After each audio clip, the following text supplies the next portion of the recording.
Constitution to exclude military jurisdiction in the trial of non-military citizens. I presented this report. This is the report that you are getting also at the end of this press conference, together with our press statement, with the aforementioned recommendations already to the election administration and the government of the Arab Republic of Egypt.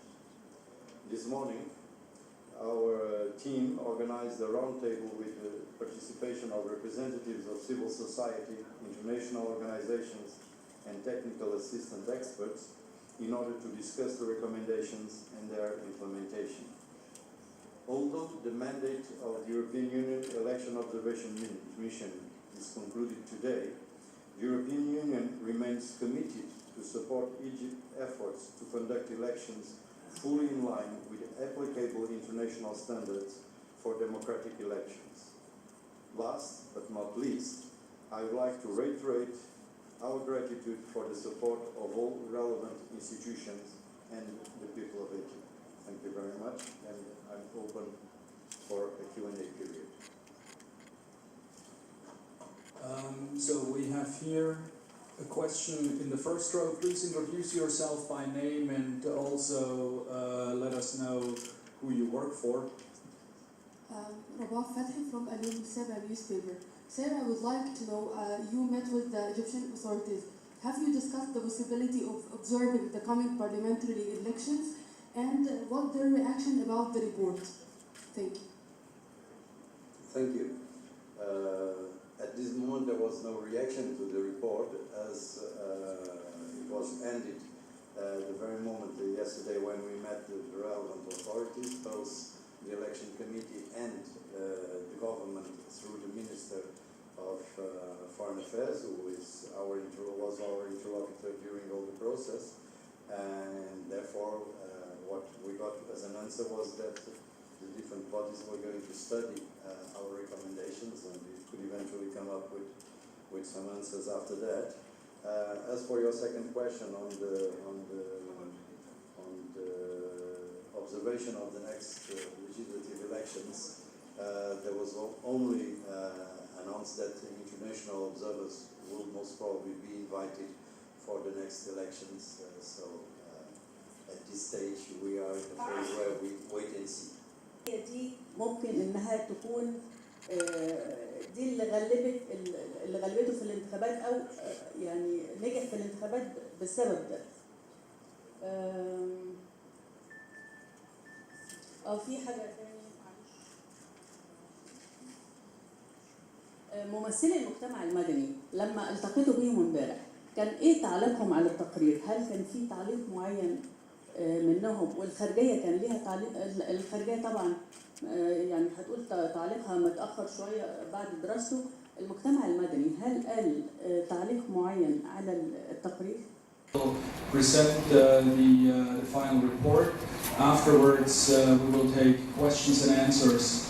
The report as such, the proper copies, I understand, well, you have already, some of you have already some photocopies. The report as such will be then distributed outside the room together with the press releases. Let me hand the floor to our chief observer, Mario David. Well, thank you very much, Thank you very much, ladies and gentlemen, for attending today's press conference.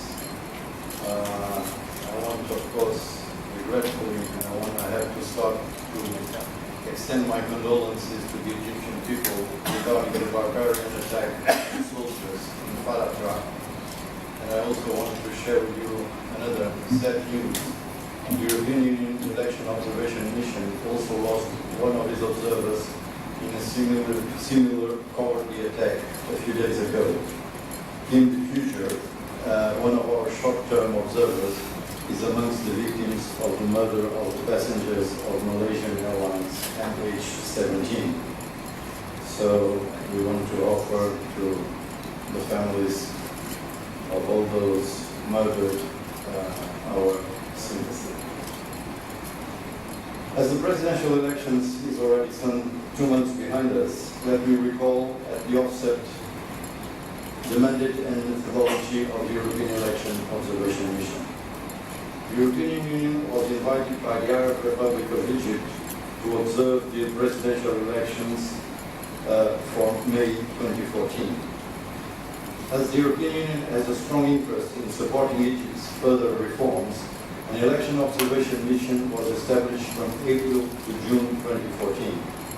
In total, the European Union Electoral Observation Mission deployed 150 observers from all 28 member states, Canada and Norway.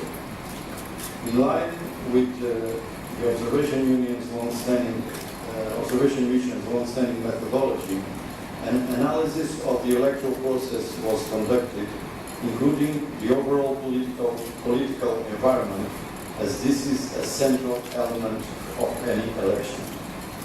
Following our preliminary statement, published right after the election days, I am pleased to present to you today our final report, which offers a comprehensive assessment of all aspects of the May 2014 presidential elections, despite administrative issues with observers' equipment, which was resolved with the support of the Ministry of Foreign Affairs of Egypt.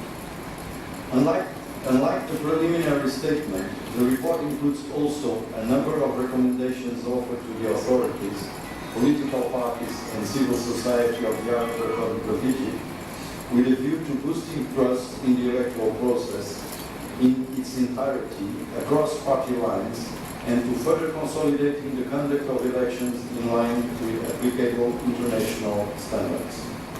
The findings in the final report had, however, remained. The presidential degrees of the senior election management body appear to suffice based on the experience of the process for the presidential election. To further guarantee the right to vote, consideration should be given to providing the opportunity to vote for all, including persons turning 18 before and on election day, by ensuring their inclusion in the corresponding extract of the ID database. Persons in detention awaiting trial. Persons with physical disabilities, through making polling stations more accessible.